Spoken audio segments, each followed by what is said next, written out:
আসসালামু আলাইকুম, hello everyone. আমি একটা রেসিপি নিয়ে আসলাম। আলু দিয়ে ছোট ছোট পোয়া মাছ দিয়ে চচ্চড়ি রান্নার রেসিপি। শুরুতে আমি আলুগুলো, নতুন আলু ছোট ছোট কেটে নিয়েছি, দেখতে পাচ্ছেন এভাবে কেটে নিয়েছি।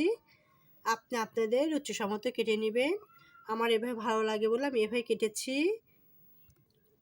ছোট ছোট পোয়া মাছ দিয়ে রান্নার রেসিপি। পোয়া মাছটাও ছোট ছোট কেটে নেওয়া হয়েছে। পোয়া মাছের সাথে রেসিপিটা করা হয়েছে। দেওয়া হবে 1 চামচ জিরার বাটা, আদা রসুন একসাথে বাটা আছে দিয়ে দিলাম, পেঁয়াজ কুচি, রসুন কুচি দিয়ে দিব, মরিচ কুচি দিয়ে দিব, মরিচ কুচি দিয়ে দিয়েছি। লিটার চামচে 1 চামচ মরিচের গুঁড়া, লিটার চামচে 1/2 চামচ ধনের গুঁড়া, 1/2 চামচ হলুদের গুঁড়া, পরিমাণ মতো লবণ, লিটার চামচে 4 চামচ সয়াবিন তেল দিয়ে মাখিয়ে চড়াই দিব। পরিমাণ মতো পানি, 2 মগ পানি দেওয়া হবে।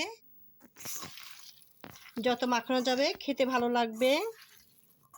সব কিছু একসাথে মশলা দিয়ে তেল দিয়ে মাখিয়ে নিচ্ছি। পরে ধনে পাতা দেওয়া হবে।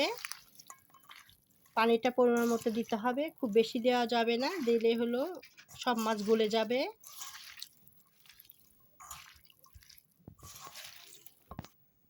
দুই মগ পানি দিয়ে দিব, 1 মগ দিয়ে দিয়েছি, আর 1 মগ দিয়ে দিব।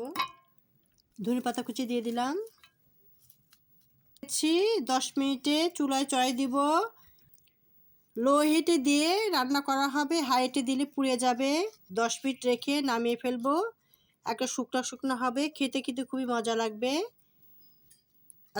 রেসিপিটা করা হয়েছে ছোট ছোট মাছ দিয়ে, আলু দিয়ে, দেশি আলু দিয়ে, নতুন আলু দিয়ে চচ্চড়ি করা হবে। ছোট পোয়া মাছ আলু দিয়ে চচ্চড়ি রান্নার রেসিপিটা কমপ্লিট হয়ে গেছে। দেখতে পাচ্ছেন কতটা দুর্দান্ত মজাদার, খেতে কিন্তু খুবই ভালো লাগলে গরম মাসে শীতের সিজনে নতুন আলু দিয়ে রেসিপিটা করা হয়েছে। খেতে খুবই লোভনীয়। রেসিপিটা যদি ভালো লেগে থাকে, যারা ফেসবুক থেকে দেখছেন তারা ফলো দিবেন, যারা ইউটিউবে দেখছেন তারা সাবস্ক্রাইব করে বেল বাটন অন করবেন। পরবর্তী নোটিফিকেশন ভিডিও যদি আপনারা দেখতে পান, লাইক কমেন্ট করতে পারেন। আপনাদের কাছে আন্তরিক শুভেচ্ছা ভালোবাসা রইল। আল্লাহ হাফেজ।